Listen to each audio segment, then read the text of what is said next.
Assalamualaikum warahmatullahi wabarakatuh. Salam sejahtera untuk semua. Saya Syarif HAB, Kantor Hukum Nenggala Aluburung, dan masih di YouTube Sekret Finansial. Kami di bawah pimpinan Bapak Ahmad Junaidi SH. Masih membahas seputar permasalahan yang berkaitan dengan layanan pinjaman online ya. Masih banyak kok teman-teman yang masih merasa resah, was-was, khawatir, panik gitu ya. Beberapa waktu terakhir, beberapa hari yang lalu juga ada banyak beberapa orang ya, masyarakat lah yang mengadu atau meminta pandangan pencerahan mengenai hal-hal yang berkaitan dengan itu, khususnya berkaitan dengan layanan pinjaman online legal.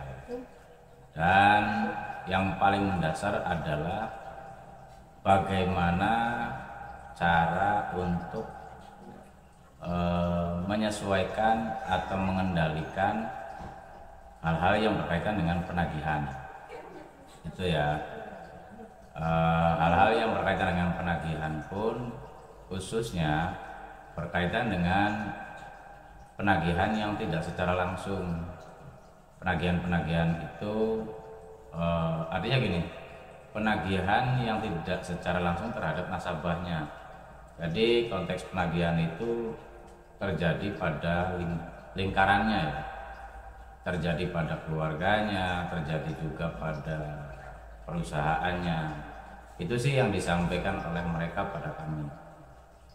Namun kami juga tidak mengesampingkan adanya penyesuaian dari semuanya. Kami kami gali keterangan-keterangan itu dan coba kami luruskan. Yang kami pahami, penagihan terhadap pihak lain itu sebetulnya jarang sekali terjadi gitu ya. Apalagi dalam perjanjiannya itu kan tidak ada pihak lain sebagai pengganti atau penanggung jawab. Atau dalam proses yang umum dilakukan di bank konvensional atau bank umum itu ya, pada saat ada nasabah yang mengajukan pinjaman, dia membawa penjamin gitu ya, yang nanti menjadi pengganti pihak penanggung jawab pada saat si pihak penerima pinjaman tersebut tidak bisa menyelesaikan dengan baik. Mungkin seperti itu kira-kira. Dan pada kasus ataupun permasalahan yang berkaitan dengan pinjol ataupun dengan hal-hal yang lain, jarang sekali kok terjadi penagihan terhadap pihak lain. Ini yang harus kita pahami dan kita luruskan dan kita sesuaikan. Karena pada prinsipnya bahwa penagihan terhadap pihak lain itu tidak bisa dijadikan acuan dan pedoman. Karena penagihan terhadap pihak lain itu tidak diperbolehkan. Dalam aturan-aturannya itu tidak ada seperti itu gitu. Orang yang mempunyai hutang memang wajib membayar, tapi tidak adanya pedoman bahwa pada saat si penerima hutang itu tidak mampu menyelesaikan dengan baik, lalu pihak lain yang menjadi penanggung jawab tanpa adanya kesepakatan dan komitmen tersendiri. Itu poinnya. Dan beberapa kali saya pahami dari para penagih hutang secara langsung pun, mereka sebetulnya tidak menagih terhadap pihak lain, tidak meminta pertanggungjawaban terhadap pihak lain, hanya suatu asumsi yang mengarah seolah-olah kepada hal seperti itu gitu ya. Nah, hal ini yang harus kita luruskan, di mana si penagih ini sebetulnya memberitahukan kepada pihak lain, khususnya keluarganya atau yang ada di lingkungannya. Dan beberapa waktu terakhir sering terjadi penyampaian penagihan hutang itu khususnya pada lingkaran tempat kerja gitu. Nah, dalam hal ini akan saya kasih pemahaman dan sedikit pandangannya ya mengenai hal seperti itu. Pada intinya begini, saya mencoba memahami orang-orang yang sedang melakukan pekerjaan sebagai penagih hutang. Pada saat mereka datang ke suatu tempat yang merupakan tujuan dari peran tugasnya atau peran kerjanya, dia ditugaskan untuk menagih si A misalnya. Dan si A itu ternyata dia tidak ada. Lalu dia menyampaikan kepada keluarganya apa yang ada di situ gitu ya. Terus contoh lainnya, dia datang ke tempat kerja si nasabah, si penerima hutang. Nah, karena tidak bisa secara langsung datang ke tempat kerjanya, tidak bisa langsung bertemu dengan si nasabah yang menjadi pekerja di perusahaan itu, lalu dia menyampaikan sesuatu kepada security ataupun pihak-pihak terkait situ gitu ya, untuk menemui si A sebagai nasabah untuk dimintai pertanggungjawaban terkait masalah hutang. Dan dianggap bahwa pada saat si pihak penagih itu menyampaikan hutang pihak lain, hutang si penerima hutang itu terhadap keluarganya ataupun lingkaran tempat kerjanya, dianggapnya baik keluarganya maupun tempat kerjanya ini seolah-olah dianggap bertanggung jawab. Itu sesuatu yang salah, baik itu pemahamannya ataupun penyampaian dari pihak penagih. Apabila memang seolah-olah menerapkan metode bahwa pihak yang didatangi adalah pihak yang juga ikut bertanggung jawab, itu sesuatu yang keliru. Karena pada saat perjanjian ataupun kontrak perjanjian, walaupun di situ disebutkan dia adalah keluarganya si A, dia adalah karyawannya si perusahaan A gitu ya, tidak ada komitmen bahwa mereka yang tercatut ataupun tercantum di situ merupakan bagian pihak yang bertanggung jawab. Secara proses prosedurnya itu tidak ada mereka sebagai penanggung jawab gitu loh. Jadi tidak perlu dikhawatirkan dan tidak perlu ditakutkan. Dan apabila terjadi hal-hal yang di luar koridor ketentuan yang berlaku maupun adanya hak-hak dari pihak lain tersebut yang dianggap ibaratnya dilecehkan atau dianggap ditekan atau dianggapnya itu mengganggu gitu, pihak lain yang bukan penerima hutang itu mempunyai hak untuk melakukan perlawanan, mempunyai hak melakukan hal-hal yang jangan sampai menimbulkan gangguan atau menghindari hal seperti itu. Itu haknya orang lain yang tidak ada kaitannya dengan hutang piutang itu secara langsungnya. Kalau kaitan keluarga, kaitan pekerjaannya, itu merupakan suatu kaitan ikatan tersendiri di luar kaitan hutang piutang. Itu jadi titik poinnya adalah pada saat ada orang menagih dan penagihan itu dilakukan terhadap pihak lain, itu salah dan besar kemungkinan itu tidak akan terjadi. Yang sering terjadi adalah si pihak penagih menyampaikan hutang di lingkarannya, apa yang ada di lingkarannya itu seolah-olah, dan orang-orang yang ada di lingkarannya itu atau yang ada di lingkaran si penerima hutang itu dianggapnya bertanggung jawab, dan itu juga merupakan suatu tindakan yang keliru. Nah, dari sini bagaimana cara pengendaliannya? Simpel saja sih. Bagaimana si penerima hutang tersebut bisa menyampaikan dengan bijak terhadap lingkarannya mengenai hal ataupun kaitan hutang piutang itu, gitu kan? Nah, di sini apabila dari pihak penerima hutang itu tidak ada kemampuan untuk menyampaikan dengan baik, mungkin bisa memanfaatkan pihak lain untuk menyampaikan hal itu sebagai penyeimbangnya. Dan dalam hal ini pihak lain yang dianggapnya nanti seolah-olah terganggu pun tidak perlu resah, tidak perlu khawatir, tidak perlu membesar-besarkan masalah, baik itu lingkungan, baik itu khususnya keluarganya maupun perusahaan tempat si orang yang mempunyai hutang terhadap pihak perusahaan lain gitu ya, atau pinjol gitu kan, atau mungkin beberapa pihak pemberi hutang kan.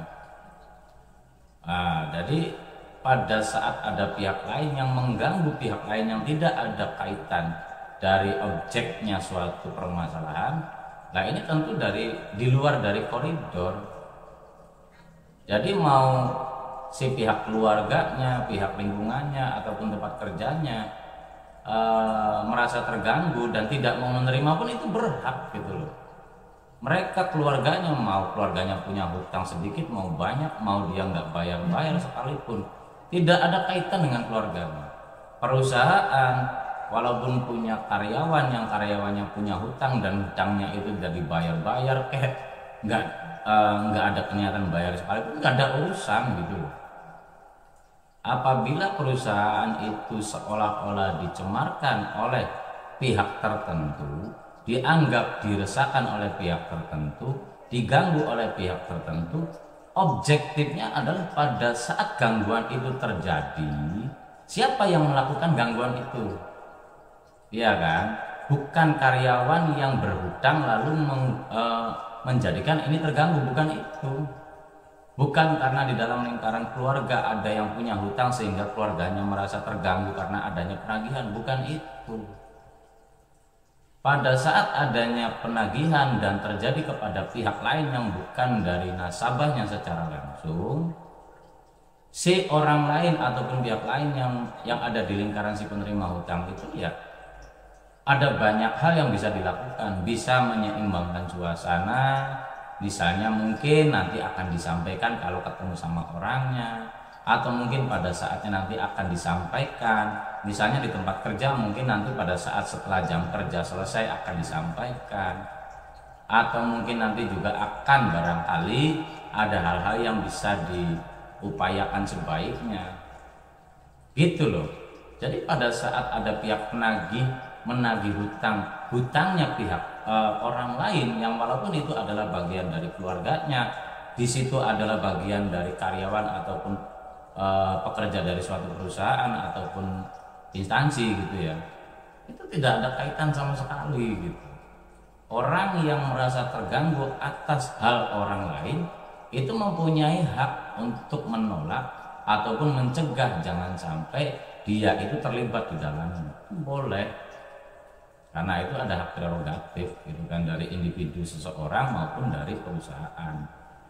Dan dalam konteks perusahaan yang seolah-olah terganggu oleh pihak lain, walaupun di dalamnya itu terdapat unsur yang berkaitan dengan perusahaannya, yaitu unsurnya adalah ada karyawannya yang berhutang misalnya, itu tidak bisa dikait-kaitkan dan perusahaan mempunyai kewajiban untuk menyamankan keadaan, mengoptimalkan mekanisme ataupun sistem kerjanya agar tidak terganggu dengan pihak lain, dan mempunyai kewajiban untuk menghalang-halangi, mencegah, menolak adanya gangguan, sehingga itu akan mengganggu tidak hanya kepada karyawan tapi perusahaan tempat dia perusahaan itu sendiri.